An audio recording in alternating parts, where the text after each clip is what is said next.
Bonjour à tous, on prend le large en Rolls-Royce ce mercredi avec la Phantom Drop-Head Coupé Water Speed. Découvrez la nouvelle Mégane RS Trophy, la Jaguar Type E de retour et quelques images de la 9e édition du Grand Prix F1 historique de Monaco.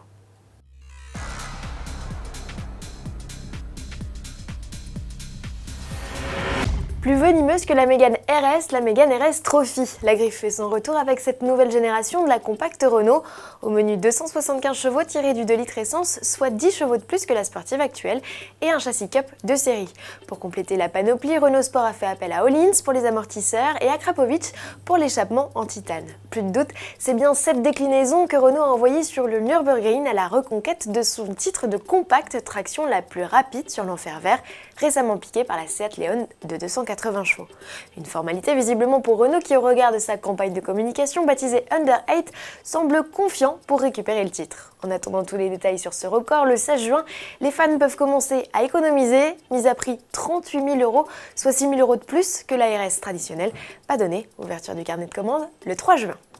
Bleu azur ou océan, à vous de choisir la couleur qui sied le mieux à cette série spéciale de la Phantom Drop-Head Coupé, tout juste révélée par la division Bespoke de Rolls-Royce, comprenait son programme de personnalisation. Ce modèle exclusif, baptisé Water Speed, sera présenté le 23 mai sur les bords du lac de Caume à l'occasion du concours d'élégance de la Villa d'Est. Et contre toute attente, il ne rend pas hommage au 110e anniversaire de la rencontre entre Charles Rolls et Sir Henry Royce, mais au record de vitesse de 207 km/h établi le 1er septembre 1937 sur le lac Majeur par Sir Malcolm Campbell dans son Bluebird K3, un bateau bleu motorisé par la firme.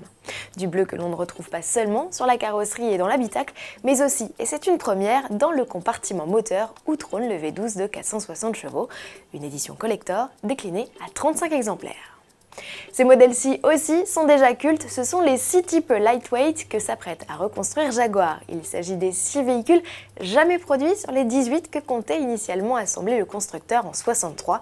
Fidèle reproduction des modèles d'époque, avec coque en aluminium donc, et frappé du numéro de châssis originel, ces types E verront le jour à l'été, une idée qui devrait à coup sûr remporter un franc succès auprès des collectionneurs.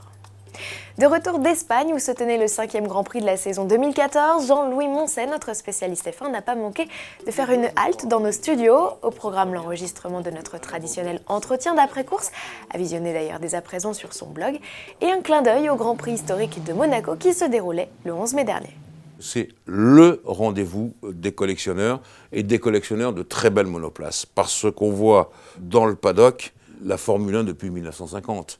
Et ça, déjà, c'est formidable. Alors, je ne dis pas qu'il faut absolument voir passer les voitures, parce que les pilotes, qui sont des collectionneurs, sont souvent moins bons que des pilotes professionnels.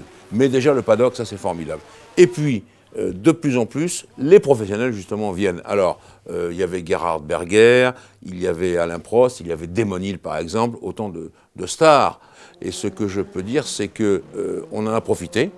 Que ce soit Damon Hill ou que ce soit Alain, ils en ont profité pour faire des tours de circuit et justement montrer comment était Monaco. Alors, j'ai recueilli une petite confidence d'Alain Prost qui m'a dit « Bon, ces voitures, faut oublier. Vous savez, Alain Prost, il roule en Porsche Panamera, donc c'est quelque chose d'ultra moderne. Il dit « Ces voitures-là, faut oublier. Il faut faire les doubles débrayages pour monter, pour descendre les vitesses. » Il avait l'air épuisé. Voilà, je peux dire ça. Mais Monaco historique, je le répète, c'est le rendez-vous des belles Formule 1. Après les monoplaces historiques, ce sont leurs descendantes au V6 turbo hybride que l'on attend de pied ferme en principauté. Rendez-vous du 22 au 25 mai. À demain.